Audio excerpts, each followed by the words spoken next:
국가인권위원회법이 제정되지 않은 상황에서 네. 불행하게도 공군 이해람 중사의 사망 사건이 발생을 했고 예. 그 사건을 계기로 더 강력하게 군 인권 개선을 위한 군 인권 보호관 제도 도입에 대한 필요성들이 어느 때보다 높게 제기가 됐고 국가인권위원회도 인권 보호관 제도를 위해서 열심히 노력한 것으로 알고 있습니다.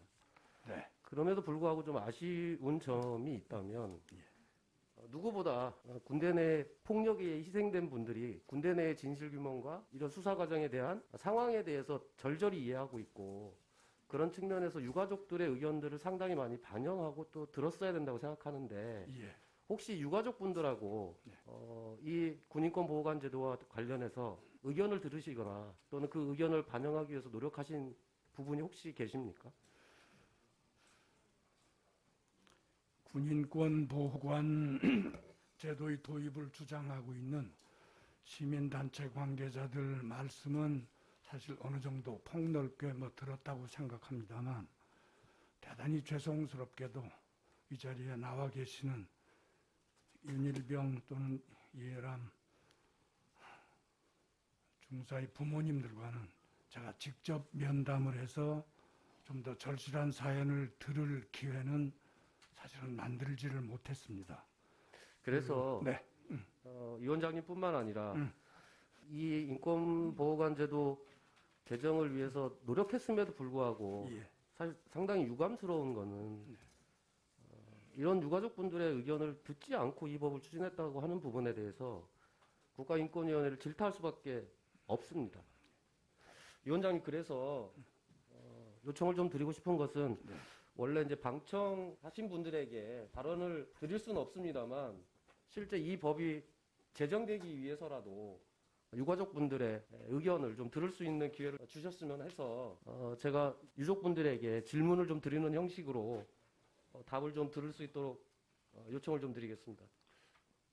예, 지금 여기 이해람 중사 아버님하고 윤승주 일병 예, 어머니 나와 계십니까? 예, 원래 그 상임위원회에서 이 발언을 허용하고 있지는 않습니다만 예외적으로 그 우리 위원님들의 질문이 있는 경우에 거기에 답할 수 있는 기회를 드리고는 있습니다. 제가 그 미리 당부드리는 것은 의원님들의 질문에 이 국한해서 답변을 하신다면 이제 답변하실 기회를 드리고자 하는데 네, 그렇게 하시겠습니까? 네, 네. 예, 그러면 질의해 주시기 바랍니다. 네, 오늘 이 상임위 자리에까지 오시게 해서 대단히 죄송하다는 말씀을 먼저 좀 드리겠습니다. 아마도 유가족분들께서 인권위원회에 의견을 전달하고 싶었던 내용들이 있을 것 같습니다. 필요성은 다 의원님들이 공감하시는 부분이기 때문에 이 인권보호관 제도 도입에 있어서 정말 중요하게 생각하고 법안에 다뤄야 될 내용들이 아마 있었을 거라고 생각을 합니다. 그 부분이 어떤 부분인지 답변을 좀 해주시면 감사하겠습니다. 유가족.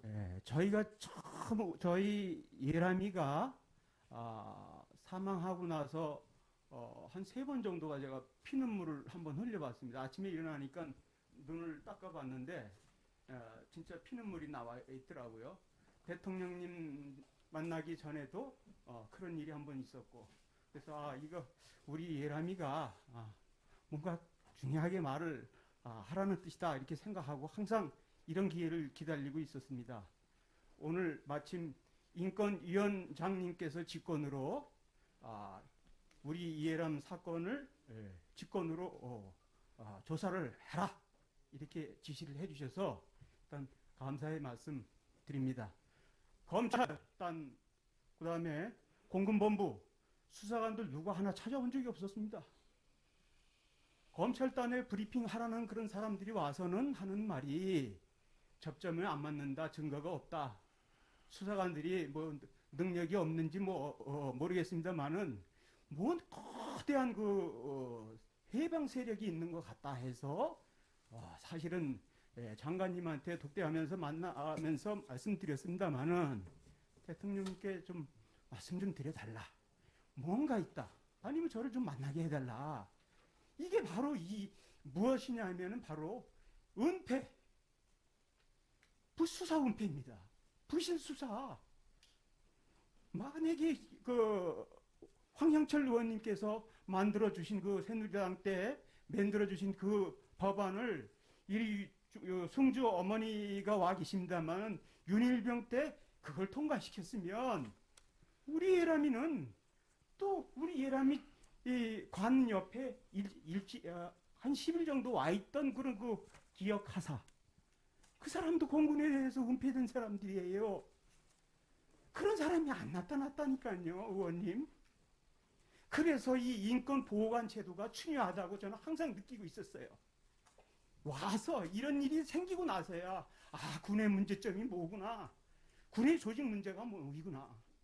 대통령님이 아무리 군 통수권자로서 이렇게 지시를 하셔도 이렇게 항명하는 사람들이 있는 그런 자들이 있다. 그래서 제가 위원장님께 요번에 인권회의 하실 때 누굴 만나보셨냐라고 여쭤보고 싶었던 것도 거기에 있었습니다. 왜 군을 위한 법을 만드시냐 이거예요. 국방부를 위한 법을 만들지 말고 우리 윤일병은 같고 우리 이중사도 같지만 앞으로 생겨나지 않을 그런 법안을 만들어 달라 이겁니다. 인권위원장님 인제서 직권으로 해주셔서 정말 감사하고 오늘 자세하게 수사관께서 두 분이서 아주 자세하게 조사를 해주셨습니다. 앞으로 또 만나 뵙자고 그래서 이 시간 때문에 왔습니다. 그리고 많은 분들이 장례식장에 오셔가지고 얘기하셨던 게 바로 인권입니다. 인권. 우리 독립된 국가인권위원회도 뭔가 좀 강력한 그런 힘이 있어야 되지 않느냐. 그렇기 위해서는 불시에 찾아가가지고 문서도 요청도 하고, 그 다음에 중요한 문제가 생겼을 땐 장관께서 중지시킬 수 있다. 수사를. 이런 거 왜 줍니까? 우리 이 피해자들을 위해서 생각을 하셔야지. 그건 국방부 장관이고 군 관계자 요직들에 있는 지휘관들을 위하는 법 아니겠습니까? 그리고 이 인권위원장님, 상임위원 한 분 가지고 안 되죠. 인권보호관 제도를 원했으면 기존의 상임위원장한테 맡기라고 그러지 말아야지요. 한 분을 더 달라고 여기 절절하게 얘기해 주셔야죠. 저희 얘기도 듣고. 불시에 우리 예람이 같은 사람이 안 생기게, 우리 승주 홍정기 어머니 그런 분들이 안 생기게 자료도 확보를 하고 또 경고도 하고 말이에요. 이렇게 그럴 수 있는 강력한, 그럼 오히려 국방부가 더 편해질 겁니다. 그런 문제들이 생기지 않으니까. 그런 노력들을 안 해도 되고, 그런 여러 가지 힘이 축소가 돼서 다른 오히려 국방력을 향상시키고 군인들의 그 희망적인 그런 젊은이로 만들 수 있는 그런 계기가 된다고 봅니다. 국방부 신경 안 써도 돼요. 이런 제도를 국가인권위원회에서 가지고 있으면 국회에 이런 논의가 될 필요도 없습니다. 사실은. 그래서 제가 말씀드리는 거는 인권보호관제들을 한 명 더 주십시오. 만들어 주세요. 그게 두 가지가 또 안 되고 한 가지만 더 강제로 가서 조사를 하고 불시에 서류를 제출할 수 있게 해주시라는 그 두 가지 정도는 제가 꼭 이렇게 말씀드리고 싶습니다. 이거 그냥 오늘 이거 그대로 이렇게 해주시면, 통과되게 해주시면요, 우리 예람이 뒤로 착착착착착 다 늘려 있습니다. 왜?